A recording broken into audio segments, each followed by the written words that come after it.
My name is Nyla. I'm a 27-year-old woman living in a small rented house on the edge of the city with a cat named Kopi and an old scooter that breaks down more often than it runs. Every morning, I boil water for tea, sit on my front porch, and watch the sky while whispering a quiet prayer of gratitude for the peace in my life. To most people, I'm just a simple office worker at a small admin company. And they're not wrong, at least partially. What no one knows is that I am also the owner of a business group that quietly oversees multiple large companies across the country. Yes, I hide that part of myself, not out of shame, but out of choice. I once lived in the spotlight, magazine covers, gala invitations, luxury events, but all of that left me feeling hollow. When I fell sick years ago, none of those friends from high society came to visit. That's when I realized people are drawn to wealth, not to the person behind it. So I disappeared. I stepped away from the glamour, stopped wearing designer clothes, left my penthouse, and chose a quiet life. No makeup, no luxury cars, no high heels. Just me, raw, real, and human. I cook my own meals, do my laundry by hand, and grow flowers in little pots by my window. No one recognizes me, and that's exactly how I want it. And for the first time in a long time, I feel free. But peace never lasts forever. Just like the sky that turns dark after a golden sunset, something was approaching. Someone who would change everything. His name was Andra. And I will tell you his story in this episode. It happened on an ordinary Thursday, in a small, quiet bookstore tucked between a laundry shop and a coffee stall. I was reaching for the last copy of The Little Prince, an old favorite I lent to a friend years ago and never got back, when another hand reached for the exact same book. Our fingers brushed. I looked up. He looked surprised, then smiled. "Looks like we both have good taste," he joked. I laughed nervously. Or that timing. That's how it started. Awkward glances, soft laughter, and a shared love for forgotten books. We talked for a few minutes, and then a few minutes more. When we realized the bookstore was closing, he asked if I wanted to grab coffee. I don't usually say yes to strangers, but something about him felt familiar, safe. We ended up at a small restaurant across the street. The place wasn't fancy, wooden benches, cheap instant coffee, but we talked for hours. Books, childhood memories, street food, things we feared and things we hoped for. Andra was different. He didn't once ask me what I did for a living. He didn't seem to care about what I wore, how I looked, or what brand my bag was. Instead, he asked about my favorite book as a child, whether I liked the sound of rain, and what I usually do when I'm sad. I remember thinking, if people like this still exist, maybe I'm not wrong to hope again. Days turned into weeks. Our random coffee turned into routine meetups. He picked me up with his beat-up car, brought snacks, and even remembered how I like my tea. No sugar, extra warm. We laughed a lot. There were no pretenses, no pressure. He made me feel seen. And then one evening, while we were walking along the edge of a quiet park, he stopped, looked at me with something trembling in his eyes, and said, "Nyla, I know we haven't known each other that long, but I really like you. I want you to meet my parents." I froze. Not because I didn't want to, but because I knew Once I stepped into his world, I couldn't hide mine much longer. I smiled back at him, but deep inside, a quiet fear stirred in my heart. What if they don't see me the way you do?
I told those about Korchake scene about the mean or a bad timing.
Still, I prepared the best I could. I pulled out the most modest, decent dress I owned. Soft blue, long-sleeved, and plain. I tied my hair neatly and wore flats. I didn't try to look rich. I just tried to look respectful. On Sunday morning, he picked me up, grinning as always. "You look perfect," he said. I smiled, but my heart was thumping. This was it. We drove into the hills toward a large white house surrounded by neatly trimmed hedges and stone fountains, the kind of house where voices echo off marble and emotions are buried under expensive rugs. His mother opened the door. She was elegant, tall, and graceful, like someone from a painting. Her eyes scanned me from head to toe, not judging, just calculating. Andra introduced us. Her lips curved into a tight smile. "Come in," she said. "Let's talk in the lounge." I stepped into a world that didn't feel like mine. The air smelled like imported perfume and unfamiliar expectations. His father came in a few minutes later. Stern face, business posture. I stood up quickly to greet him, but he simply nodded and sat down, opening a newspaper. Not a word. For the next hour, his mother asked me question after question. "Where do you work, dear? Where are your parents from? What does your family do?" And then gently, almost too gently, "So, do you have any long-term plans with our son?" I tried to answer each question with calm honesty, without mentioning my wealth. I wanted them to know me, the real me, not the title, not the empire, just Nayla. But as we left that afternoon, I saw it in her eyes, a flicker of disappointment. She had already made her decision. What I didn't know then was that meeting wasn't the beginning of something beautiful. It was the beginning of a quiet war I never asked to fight. The change didn't happen overnight. It was subtle at first, like a shift in the wind you can't quite name but feel in your bones. Andra remained sweet, attentive, and kind, but suddenly his visits became shorter. His texts took longer to arrive. When I asked how his parents felt about me, he gave vague answers, always with a tired smile. "They just need time, Nay, don't worry." But deep down, I already knew. The confirmation came 3 weeks later. It was a sunny afternoon when Andra called. "My mom wants to talk to you. Alone." Alone? She invited me to a fancy cafe in the city, the kind with soft piano music and menus with no prices. I showed up exactly on time, wearing the same soft blue dress I had worn when I met her, trying to keep things simple, respectful. She arrived late, of course. She didn't even order coffee. She just placed her elegant purse on the table, removed her sunglasses, and looked at me with the calmness of someone who had made up her mind long ago. "Nayla," she began, her voice smooth like silk but cold like stone. "I'll be direct. I don't think you're the right match for my son." My heart thudded.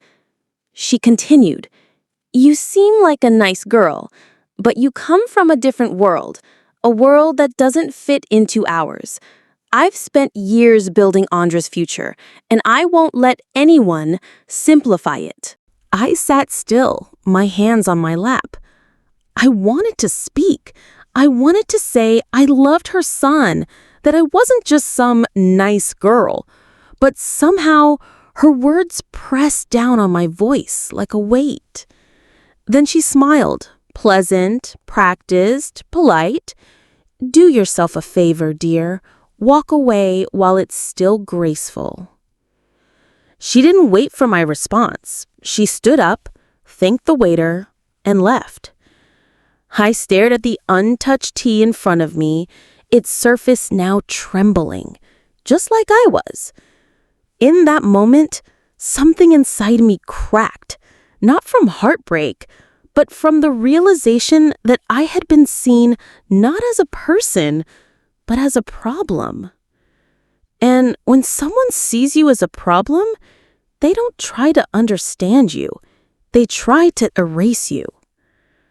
The next few days passed in silence, not just from her, but from Andra. He wasn't himself. Our conversations felt shorter, colder, full of pauses that didn't used to be there. He smiled less. He asked fewer questions. I didn't tell him about the meeting with his mother. Not yet. I wanted to believe he was still the man who once said, "You make me feel at home." But something told me maybe his home had never really included me. Then it happened. One quiet evening, as we sat on a park bench where we used to share stories and cheap snacks, Andra turned to me and said, "My mom's been very vocal. She doesn't think we're right for each other." I didn't flinch. I had rehearsed this moment in my mind. I looked at him, steady. "And what do you think, Andra?" He hesitated. And that silence, it said everything. "I love you, Nayla, but I'm caught in the middle. This isn't easy for me." Caught in the middle. Not, "I'll fight for us." Not, "You matter more." Just caught. I nodded slowly. "So, I'm a burden now?" "No, of course not. It's just, she thinks you're hiding something, that you're not being honest about who you are." My breath caught. The irony almost made me laugh. If only she knew. But I stayed quiet, not because I couldn't speak, but because I realized something far more painful than rejection. He didn't defend me. He didn't ask what she said to me. He didn't question her judgment. He just folded. And in that moment, I understood that this wasn't just about love anymore. This was about dignity. Mine. Maybe love wasn't supposed to beg for space in someone else's life. Maybe it was supposed to stand on its own, unapologetically. That night, I walked home alone.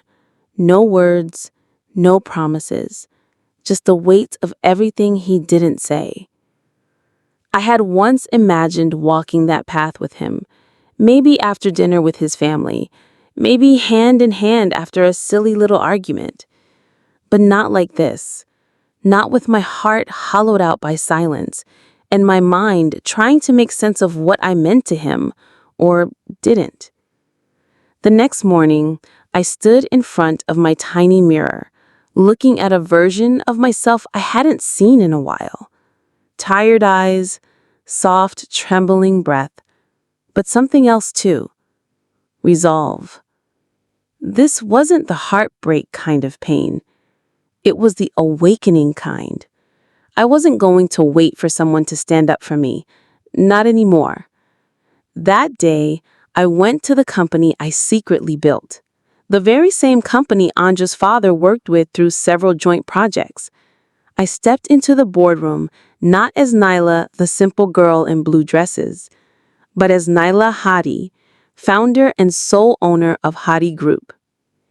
Every eye in the room greeted me with respect. They always had.